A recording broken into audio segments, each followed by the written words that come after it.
प्यारे बच्चों नमस्कार। आज की ऑनलाइन क्लास में आपका स्वागत है। प्यारे बच्चों, हम कर रहे थे एनएमएमएस एग्जाम की तैयारी। तो हमने इस वीडियो से पहले 90% जो है वो डिस्कस कर लिए थे। उससे आगे 30 एमसीक्यू आज हम डिस्कस करने वाले हैं। तो जो बच्चे चैनल पर नए हैं या जिन बच्चों ने अभी तक चैनल को सब्सक्राइब नहीं किया हुआ है, सब्सक्राइब जरूर कर लें, लाइक कर दें, अपने साथियों को शेयर कर दें। तो शुरू करते हैं आज की क्लास का पहला प्रश्न। पहला प्रश्न जो है वो आपका 91 नंबर है आज की वीडियो का। तो निम्नलिखित में से किस स्थिति में छाया की लंबाई कम होती है? प्रकाश के स्रोत व वस्तु में 45 डिग्री का कोण हो? नहीं। प्रकाश का स्रोत व वस्तु की स्थिति समानांतर हो? नहीं। प्रकाश का स्रोत वस्तु के अभिलंब पर हो? हाँ, ये इसका सही होगा। जब प्रकाश का स्रोत जो है यहाँ वस्तु है इसके ऊपर होगा, एकदम अभिलंबित होगा, तो उसकी छाया सबसे छोटी बनेगी। जैसे दोपहर के समय किसी वस्तु की बनती है, क्योंकि प्रकाश का जो स्रोत है सूर्य सबसे ऊपर होता है। आगे है परिदर्शी का प्रयोग किया जाता है। तो परिदर्शी क्या होती है प्यारे बच्चों? परिदर्शी होती है ऐसी, मैं आपको बता देता हूं। जैसे समुद्र, हम किश्ती के अंदर बैठे हैं, मतलब नाव में बैठे हैं। अब नाव में बैठे इंसान को अगर कुछ देखना है तो वो ऐसी युक्ति काम में लाता है, इस तरह की। यहां पर एक दर्पण लगा होता है, उसके यहां पर भी दर्पण लगा होता है। वो यहां मान लो मछली है या कुछ है, वो इसमें प्रतिबिंब बनेगा, उसका इसमें बनेगा, वो यहां से देख पाएगा। तो ऐसा कहां है? निम्न स्थानों पर रखे पदार्थों के अध्ययन के लिए इसका प्रयोग किया जाता है। तो ऑप्शन नंबर डी इसका बिल्कुल सही हो जाएगा। आगे चलते हैं नेक्स्ट 93 नंबर प्रश्न पर। निम्न में से कौन सी गति एक समान नहीं है? तो प्यारे बच्चों, यहां पर जो गतियां दी गई है, झूलता लोलक, पृथ्वी का घूर्णन, बंदूक से निकली गोली, उपग्रह की गति। तो इसका आंसर जो आएगा वो कौन सा आएगा? उपग्रह की गति जो है वो एक समान नहीं है। आगे है इनमें से किसकी गति सबसे अधिक होती है?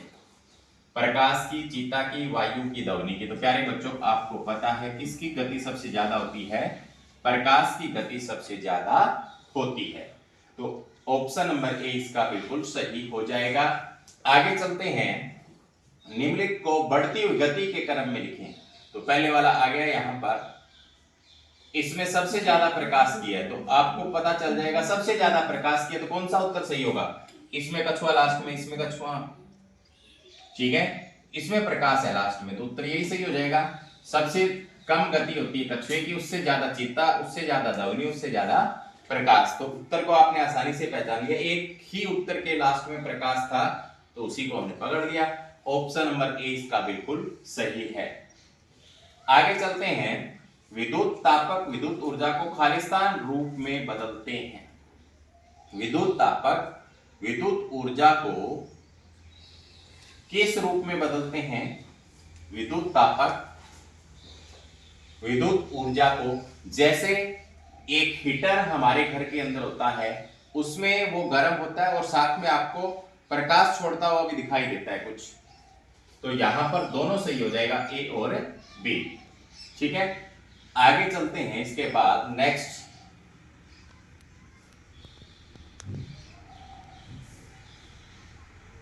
97 नंबर प्रश्न पर मिलान करना है। तो यहां पर पहला है कुंजी। कुंजी का मिलान कुंजी से करना है, और बल्ब का मिलान बल्ब से करना है, सेल का मिलान सेल से करना है, बैटरी का मिलान बैटरी से करना है। तो कुंजी मतलब स्विच, ये है स्विच। बल्ब ये वाला है, सेल ये वाला है, बैटरी ये वाली है। तो पहले का क्या आया? देखो, पहले का आया 3, 3 के बाद में क्या आया? दूसरे का 4, और तीसरे का क्या आया? 2, और लास्ट वाले का पहला। तो 3 4 2 1, 3 4 2 1।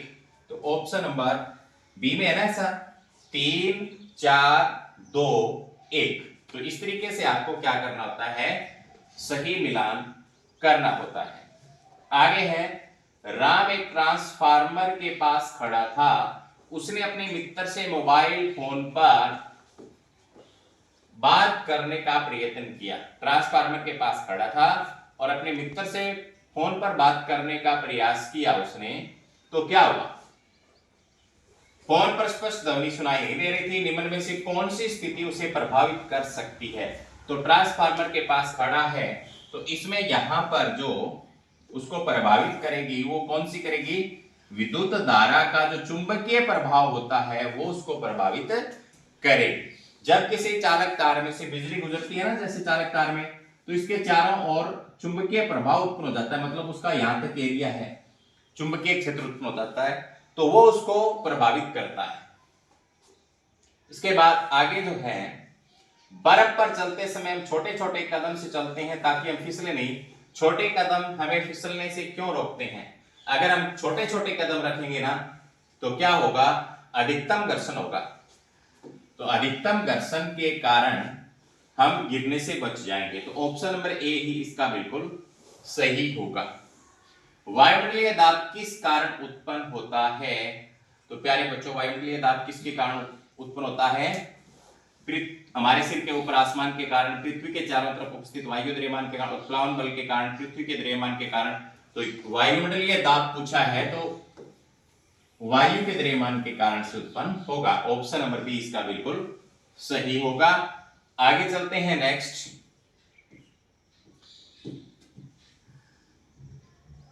एक नंबर प्रश्न, गिरती हुई वस्तु की गति लगातार बढ़ती जाती है, ऐसा निम्न में से किस कारण होता है? तो जब कोई वस्तु गिरती है वो मुक्त पतन की अवस्था में, मतलब उसमें कोई बल कार्य नहीं करता, तो यहां पर क्या आ जाएगा?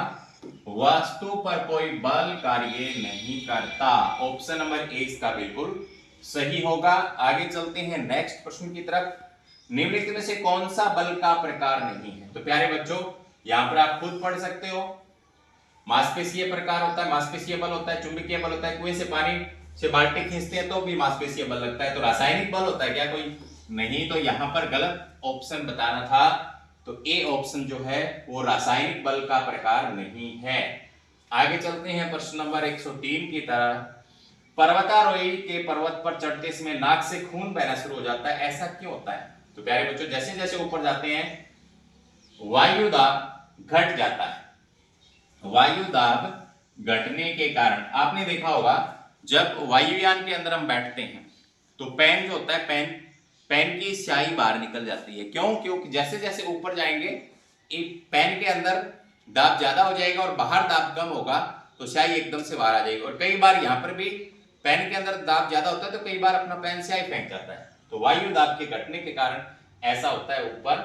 आगे है, कोई वस्तु पानी पर किस कारण तैरती है? तो प्यारे बच्चों, अब कोई वस्तु अगर पानी में जाती है ना, तो पानी उस पर बल लगाता है ऊपर की तरफ। वो कौन सा बल होता है? उत्प्लावन बल होता है। कौन सा बल होता है?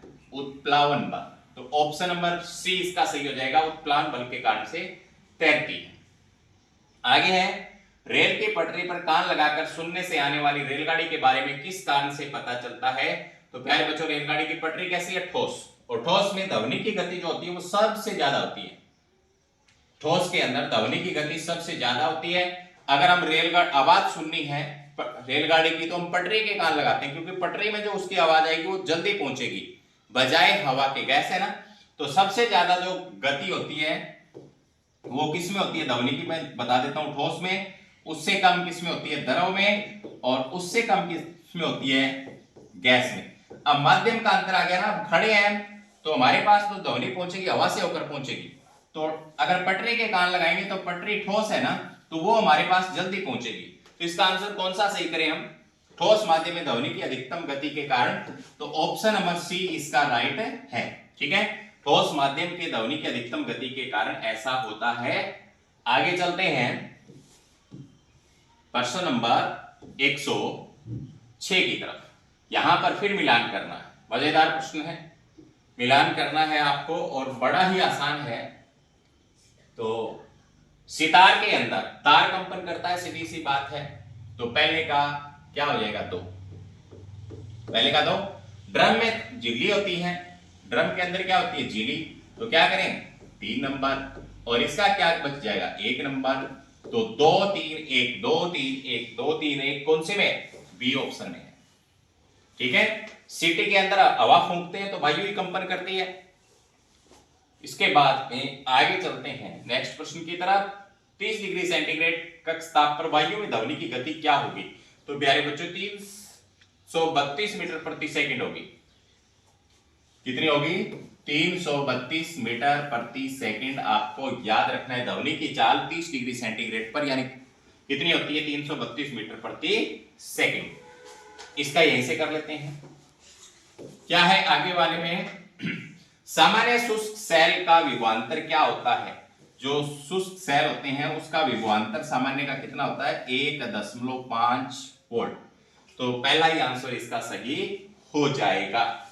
आगे चलते हैं प्रश्न नंबर 109 की तरफ। विद्युत सेल ऊर्जा के रूप कौन से रूप को किस रूप में बदलता है, तो प्यारे बच्चों विद्युत सेल के अंदर विद्युत सेल ऊर्जा के किस रूप को किस रूप में बदलता है, तो यहां पर विद्युत सेल, बिजली का सेल रासायनिक ऊर्जा को विद्युत ऊर्जा में, रासायनिक पदार्थ भरा होता है उसके अंदर, तो यहां पर ऑप्शन नंबर ए इसका सही हो जाएगा। ठीक है, ए वाला ऑप्शन इसका सही हो जाएगा। आगे तारे ऊर्जा उत्पन्न करते हैं, तो प्यारे बच्चों सूर्य भी क्या है बहुत बड़ा तारा है, और सूर्य के क्या होता है, सूर्य के अंदर होता है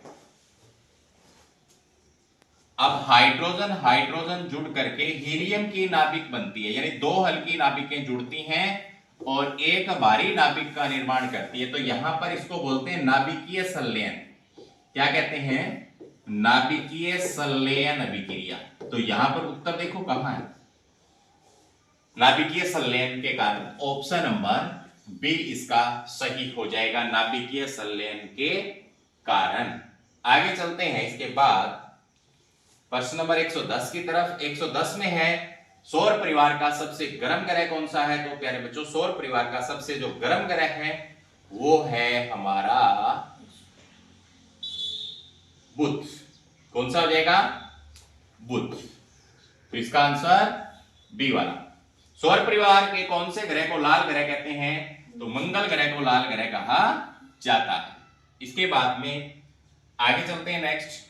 पृथ्वी सूर्य के चारों तरफ कौन से बल के कारण चक्कर लगाती है, तो प्यारे बच्चों पृथ्वी जो होती है वो सूर्य के चारों ओर गुरुत्वाकर्षण बल के कारण से चक्कर लगाती है। तो ऑप्शन नंबर ए इसका सही हो जाएगा। आगे चलते हैं नेक्स्ट प्रश्न की तरफ। ओजोन किस तत्व का यौगिक है, तो प्यारे बच्चों ओजोन जो होता है उसका फॉर्मूला होता है O3। क्या होता है O3। तो O3 फॉर्मूला होता है, तो ऑक्सीजन के 3 परमाणु जुड़ करके ऑक्सीजन के 3 परमाणु के से ओजोन का एक अणु बनाते हैं, तो क्या होगा ऑक्सीजन। तो इसका आंसर क्या हो जाएगा ऑक्सीजन। आगे चलते हैं नेक्स्ट प्रश्न की तरफ। सामान्यतः तारों का निर्माण किन तत्वों से होता है, तो तारों का अभी आपको बताया था, तारा सूर्य एक तारा ही तो है, उसमें हाइड्रोजन जुड़ करके क्या बना रहे हैं हीलियम बना रहे हैं। तो हाइड्रोजन और हीलियम, हाइड्रोजन और हीलियम हो जाएगा। आगे चलते हैं नेक्स्ट। निम्नलिखित में से किन ग्रहों को मानव आंखों से बिना यंत्र के देखा जा सकता है, तो प्यारे बच्चों बिना यंत्र के देखने वाले जो ग्रह हैं उनके नाम हैं बुध, शुक्र, बृहस्पति, शनि। बुध को देख सकते हैं, शुक्र को देख सकते हैं, बृहस्पति को देख सकते हैं, शनि को देख सकते हैं, किसके बिना यंत्र की सहायता से। यानी इन ग्रहों को देखने के लिए हमें दूरबीन की आवश्यकता पड़ती है, लेकिन इनको देखने के लिए नहीं पड़ती। आगे है प्रश्न नंबर 117।